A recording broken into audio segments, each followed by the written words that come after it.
Hello, Internet. I'm Matt Haas. Yes, I have the All Things YouTube sign behind me. Yet, this is the Awesome Fun Things channel. Welcome to my morning show. I had everything set up here. If you missed it, I was streaming from this second streaming location last night on the All Things YouTube live show. Had a great show, lots of engagement, super fun. If you're not watching my live shows on All Things YouTube, Mondays, 7 p.m. Eastern, although this last time was on Tuesday because we had a holiday on Monday, it's a lot of fun. Come join the fun. You are missing out. So my thumbnail for this episode is Head High by the 4th of July. Even though it is now the 6th, but I thought it was fitting. Hi, Marilyn. Always good to see you. So I thought I would share with you, if you want to see it, the progress of my sunflower growing efforts. Here we go. Whether you like it or not, here it comes. Boom. Now, I think what's going on here is this one closest to me is not a mammoth sunflower. It's starting to get the actual flower head. So I think that one might be about as big as it's going to get. But this one over here, definitely a mammoth sunflower. Look at a closer picture of it. This is me standing next to it. So it's almost up to my head. And the leaves are a lot bigger. I think you can tell the leaves are kind of smaller here. See, I did not do a good job planting because I put 4 different varieties in cups, but I didn't mark what the varieties were. So I just sort of presumed that the first one that shot up would be a mammoth, and I was right. I thought the second one that shot up would also be a mammoth. I'm not quite sure that that's correct. So yeah, it's getting there. It is getting there. Yeah, he's a big boy or girl or both. Plants are weird. So I'm having fun with that. I will be tinkering with my new teleprompter, seeing if I can get that to work into the space. That teleprompter will go in the old studio. I am worried that I won't be able to keep the camera all the way back towards the wall. See, the thing about the old space is it's opposite of this space in that I can't push the camera back any further. Here, I have full control over this camera. I can put it back further. I can bring it closer to me. But I want the camera in the old studio on the new teleprompter to be as far back as possible. I might have to break out the hacksaw and chop off a piece of the teleprompter, the back piece, because I think they made it extra big so you can put like a television camera on, you know, like the news uses, which are very long.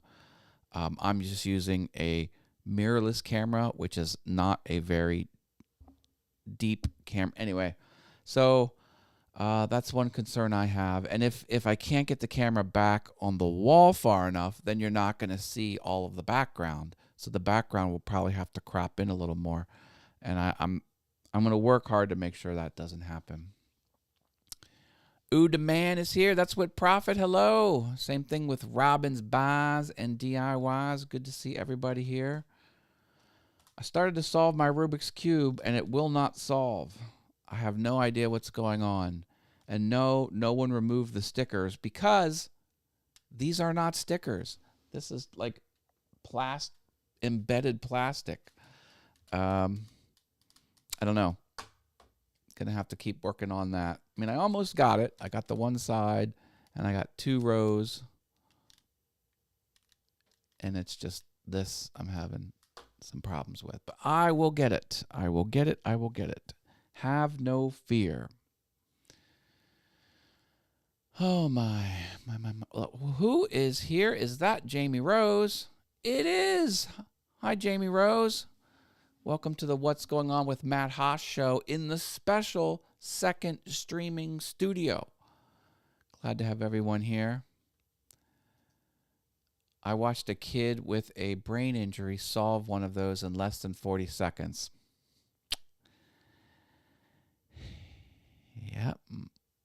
Yep. It's kind of crazy.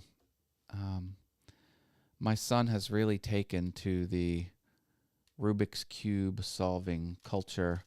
He's got a whole basket full of cubes. I've commandeered this one. He also has the tetrahedrons and the 4x4 and the 9x9. You know, he's got a whole bunch of different kinds of them. They're neat. Did you buy that Rubik's Cube at the dollar store? Might be why. No, it's an official Rubik's Cube product. It's not a knockoff. I can't solve them. Haha. Yeah, they're interesting. I did notice one time, I figured it out because a friend had a custom Rubik's Cube that they put photographs on each side. And I said, "Oh, I could." And she was so bummed because now the pictures of her kids, she had a son and daughter, and there was 3 pictures of the son and 3 pictures of the daughter. I said, "I'll solve it for you," and I solved it, and I gave it to her. And goes, "No, you didn't solve it because the center pieces were rotated." I'm like, "But the center pieces are in the right location." So I figured out through that exercise that sometimes when you solve the Rubik's Cube, you'd never know it, but the centerpiece, the blue centerpiece instead of north-south might be east-west. You can't tell because it's a solid block of color. But when it was an image, a piece of a photograph, you could tell. So that's just a little piece of Rubik's Cube trivia. Oh, my son has a 9x9. Yeah, they're crazy. Crazy for sure. Who got a big meeting today at the office? We're meeting with the high-priced consultant because we hired a consultant to do some technical things for us. So I got my geek nerd coding hat on, and we're going to see some good things this morning, and I'm going to continue to shape this project, which will have a positive impact across the whole company. Have you ever done anything that will make hundreds of people's jobs easier? I've done that a few times in my life, and this is definitely on track to be one of those times.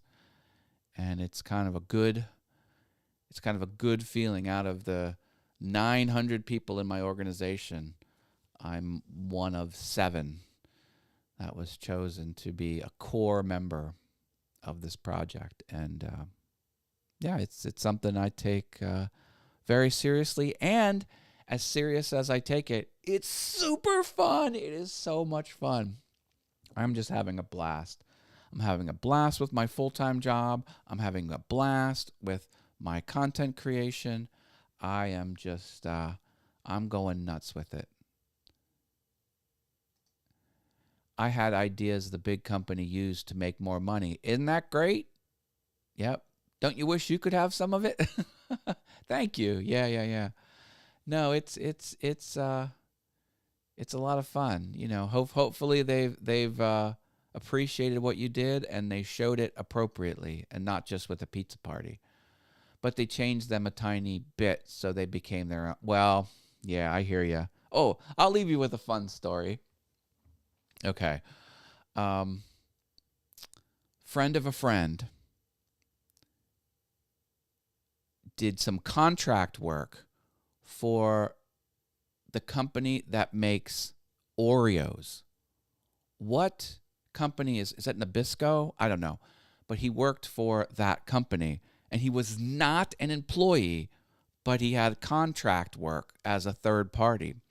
And he said to them, "I want you to give me 5,000 Oreo without the stuffing in them, just the black parts. And he says, I got an idea. And he was,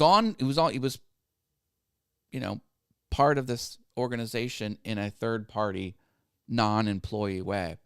And he started putting fruit flavors in there, and he showed it to some executives, and they're like, oh, we're going to run with this. This is delicious. And for decades, they've had different flavored Oreos with not the white stuff in it. And they cut him a royalty check because he was not part of the company. So for, I think, 2 decades or maybe 15 years, he was making bank because it was his idea, and he technically wasn't an employee. So technically, the company didn't own the intellectual property. And I think it was like on the 16th year, they were like, you know what? We're not going to pay you anymore. We think we've compensated you enough, and we're cutting it off. If you want to sue us, go hire some lawyers. And, it's Nabisco. Okay. Yeah. And they said, you can go ahead and sue us if you want, but we're done paying you. And I think he ultimately ended up not opening up the legal battle, and he set for life.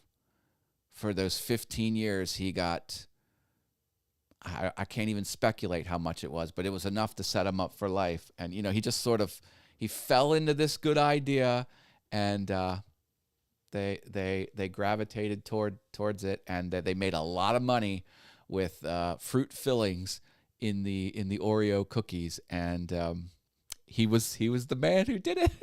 It was great. I was in a retreat. I was in a class, a whole weekend class, learning how to TIG weld. And the guy that ran the class, this was his friend, and he hired his friend to cook for us. So he was obviously has a culinary background. So we had good breakfast, lunch, and dinner for the 2.5 days I was at that retreat. But yeah, true story. Yeah. Not too shabby, getting ready for work. How you be? Oh man, I'm doing great. JV popped in too. Look at this. It's a party. I'm telling you, these morning shows, I never really thought they would resonate, but I'm thrilled people are listening to me as I go over what I'm planning to do, what I have done, where I talk about my wins and my losses, and recall some stories of the past. I really like this hodgepodge type of show, and I'm glad it's resonating.